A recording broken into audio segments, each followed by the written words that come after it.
Hey yo, Thinkcard here, and in this video I want to go over when you're playing against a jungler that can gank a lot, someone that can move around the map really fast, so it's kind of hard to match his speed around the map. You really have to predict where he's going to go. So in this game, I'm playing Kha'Zix against a Hecarim.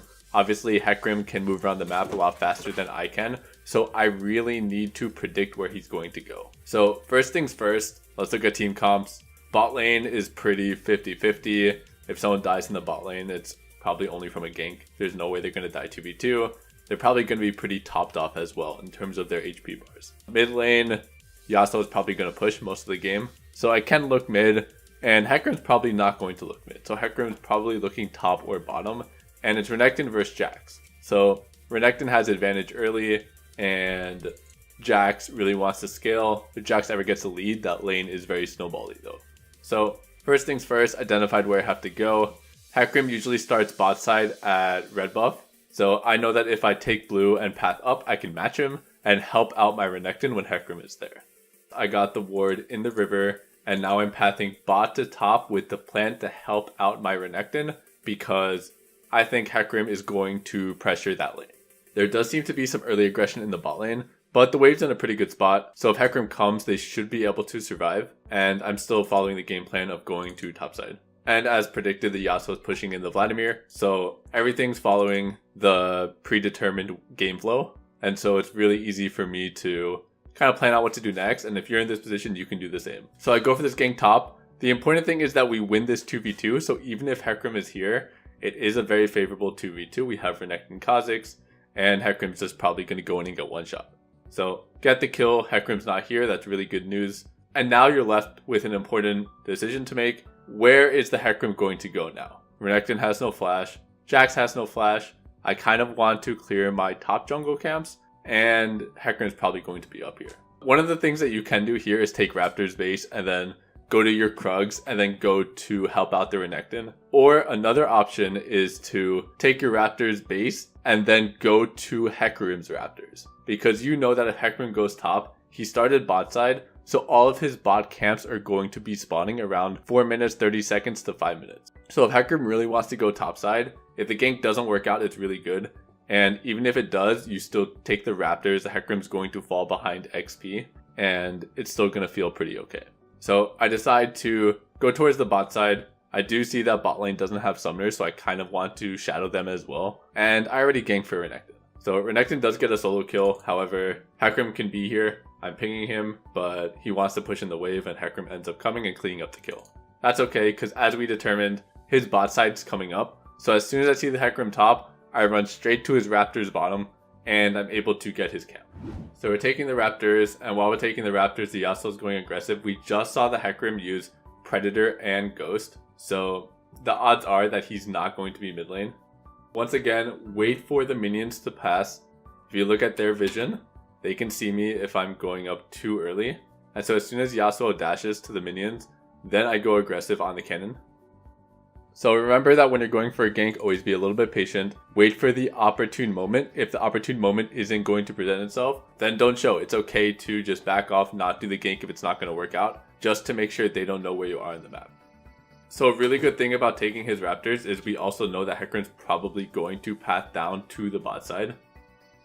So we took his Raptors, we know that Hecarim's probably going to be down here, and now you can be on the side of the map where Hecarim is likely to pressure. And once again, if we hit tab, Hecarim does have mobi boots, so he really needs to get successful ganks off. He's not going to be clearing his jungle too fast, and he's running around the map looking for opportunities. If you can predict where he's going to go, then the 900 gold he's sinking into the mobi boots is providing no combat stats, and he's not able to farm effectively.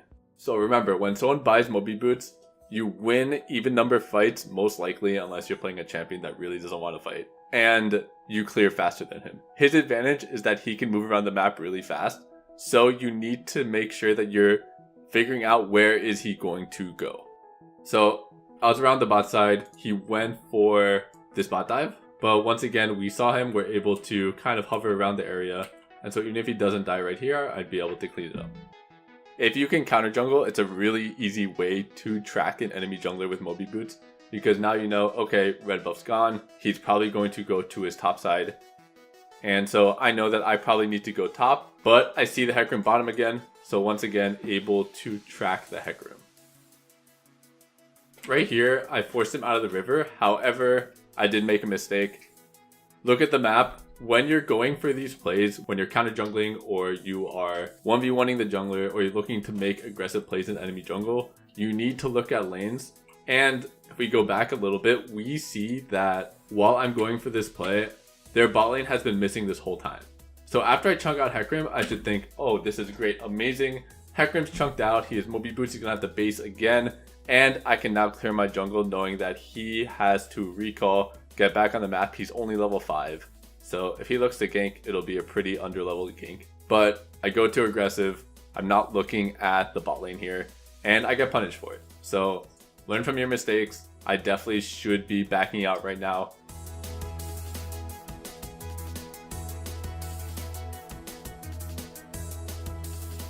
Alright, so game plan. Just died coming back on the map. Once again, we need to track the Hecarim. Where is Hecarim going to go next? I do need to farm some of my camps, so I'm heading towards my top side. I probably don't want to spend time doing my Krugs at this point in the game because it takes a long time, as we determined in previous videos, and I don't really have the time to do Krugs and let the Hecarim move around the map without getting my team any information. So I take the red and I just run into the river. I need to find the Hecarim for my team. So he's not top, and I need to make sure I'm being proactive. Hecarim could be bot side. I'm really worried about my bot lane, so need to make a play top side. Renekton's trading really aggressively with the Jax because he sees me topside. So he knows we win 2v2s, I can play really aggressively. This is good. Now I need to make sure that I get towards my bot side. I'm a little bit starved of XP because Hecarim did take my Raptors. So doing Krugs really quickly. And then after I do those Krugs, I'm running straight to bot lane. I haven't seen Hecarim in a while. You need to do this. If you think they're going to dive, you have to help out your team if you can get there in time. So skipped all the camps, ran straight to the bot lane. They do end up diving and we're able to get a really nice cleanup. And this is all because you're thinking about where the Hecarim is going to go. Once again, he has mobi boots. He does not have many combat stats. He's going for a Triforce. Any jungler that builds mobi boots is not going to have those stats in those even number fights. So if you can get in those fights, you're probably going to win those. So Hecarim does get a good gank off top because Yasuo was able to push out mid and go top. So pretty unfortunate there. However, you still need to think, what is Hecarim doing next? He just went top, he got the kill, crab is spawning. That means he's probably going to run towards bot side if he's not at this crab. So once again, really worried about the bot lane. Go towards the bot lane, help these guys out. They have no sums, they have Taric Hecarim they can force really easily. So I don't see the Hecarim, there he is, he's bottom again. Once again in the area, so we are able to clean this up. So those are a lot of counter ganks in a row, and only because we're thinking about where is Hecarim going to go. He has mobi boots, he needs to get these ganks. If he's not ganking, he's falling behind. So we see that he didn't go for the top crab. That means he has to go towards bot side. We run straight to bot side, do Raptors on the way, and we're close enough to be able to counter gank. At this point, pretty fed jungler, so you can kind of do whatever you want. But I want to go over another game as well in terms of playing against a mobi boots jungler. Okay, so looking at team comps, it's Rek'Sai versus Shaco. The Shaco can gank these lanes pretty well. He can gank the top lane for sure. And bot lane were kind of an interesting matchup. Never seen this before in my life. But somehow they have a Yorick versus 2 immobiles. So Shaco can gank bottom as well. So mostly worried about Shaco top and Shaco bottom. So first things first, get the ward in the river. We can see if Shaco does red to top crab. And I tell Irelia to ward this tri-bush just in case Shaco does red to level 2 gank top. So we need to make sure that Shaco doesn't get successful ganks off. Shaco as a champion does not clear too quickly and needs to get his Tiamat before he can really clear any camps. So if you don't die to Shaco early, then he's not going to hit his Tiamat spike, which means that he's going to fall behind because he can't clear his camps very well. So the path is red to Krugs, looking at the minimap, seeing if we can see the Shaco on the map. And as soon as we see Shaco, we're going to hit tab and see what he's done. So we see Shaco, hit tab, 12 CS, and he took the crab. So that means he did one camp on his bot side, this is blue, and he took the bot crab. We see the Shaco running top side. Our bot lane is safe. They are pushing in the lane. They really want to be doing that. And so I need to make a decision right now. They have one camp on their bot side up, and I just saw Shaco on top crab. So knowing Shaco, he wants to take his red buff, so I can go mess with him in his jungle if my laners can move. So top lane not in the best spot. and TF can't really move too easily. So I don't really want to contest him at his red, but I want to spot out where he is.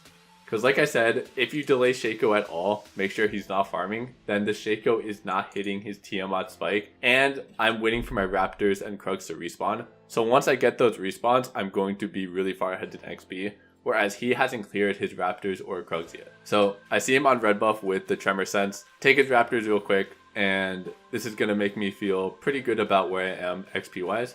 And I see Vel'Koz is overextended, so I'll take some summoners while I'm at it.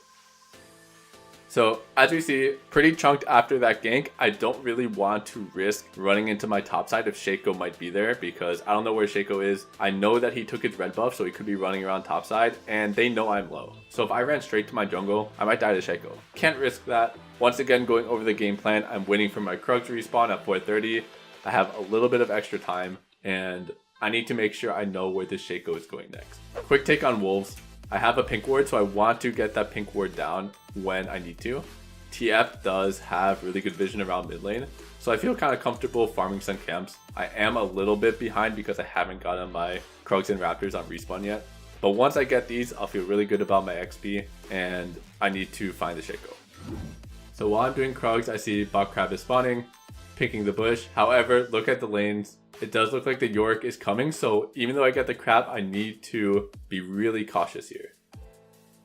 The Yorick's coming first. We have to be able to get one and get out. Yorick is here, Ezreal is here. We have to run, and we're able to get out because we were looking at the minimap, so we saw that they were moving first. And because we were able to get out, now they're going to miss some farm bot lane. So once again, when you're going for these aggressive plays, you know you're going to win these 2v2 fights just because they spent money on the mobi boots. And as soon as you see that, you know you can take these fights, but stare at the minimap. If your lanes can't move first, you still have to respect the fact that those lanes are sacrificing their pressure in order to help their team. So red buff coming up, and we need to track the Shaco. Once again, he has mobi boots. He needs to gank in order to really make that purchase worth it, or else he can't clear his jungle. So being really proactive here, making sure that the Shaco can't just be comfortable running around the map. Put a ward over to his Raptor camp. We see the Shaco mid because, once again, can't really clear his camps too easily. If he can get waves under turret, he kind of has to do that now. Remember to always look at where the enemy jungler is heading if you can. So if you looked at the map, you just saw that Shaco is heading towards the bot side. So that means that I can peek into his top side jungle. However, remember, if you are going for these plays, you need to look at the lanes. And Darius just pushed in top lane. Vel'Koz isn't showing mid. This is really risky. So even though I get the Raptor camp, I can't really fight them because Darius is moving first. And pretty big mistake. Now, even though we're snowballing the game, they do kind of get back in the game. Vel'Koz gets double buffs. So even though you're feeling strong, it's really important to not make those mistakes, because those mistakes are the ones that get them back in the game. So that's actually 2 games in a row where I died at the Raptor camp. So I need to make a mental note. Next games, I need to make sure that I'm respecting when lanes are moving. Did a really good job earlier this game, but right there, not so much. And it's really easy to just look at the map and blame the top laner for basing or not having prio or anything. But it's really your fault for not looking at the map. So take responsibility and make sure that you're doing better the next time you do it.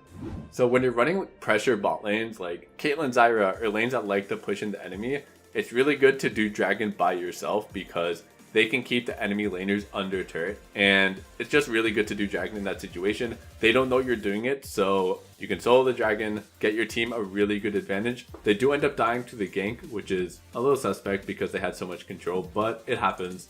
We got the dragon anyway, and now we can start pathing because we know where the Shaco is. So Shaco showed bottom. Once again, hit tab. He still doesn't have Tiamat. He can't really clear his camps. I need to think, where is he going next? TF is basing. Irelia is pushing in top all the way. Rift Herald's up. So it kind of seems like the objective on the map is Rift Herald.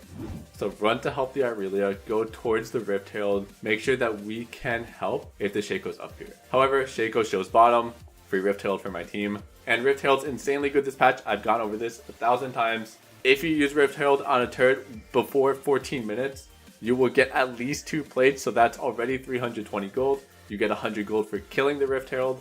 And if you can get more plates from just diving someone or getting almost a full turret, you could really get upwards of like 600, 700 gold from a Rift Herald.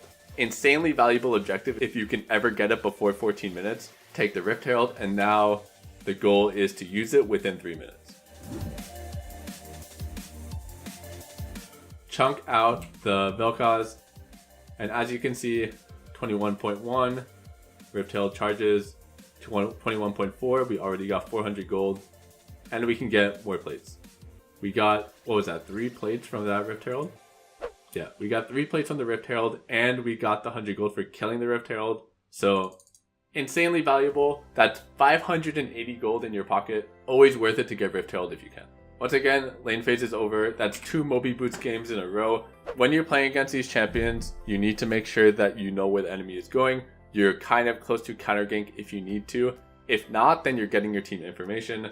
It's important to think about the negatives when people are playing those types of champions. So Shaco, Hecarim, when you're rushing Mobi Boots, Elise, anything like that, they can't clear their camps very well. So if you can match them and you can abuse your combat stats, then your team is going to feel really good going into the mid game.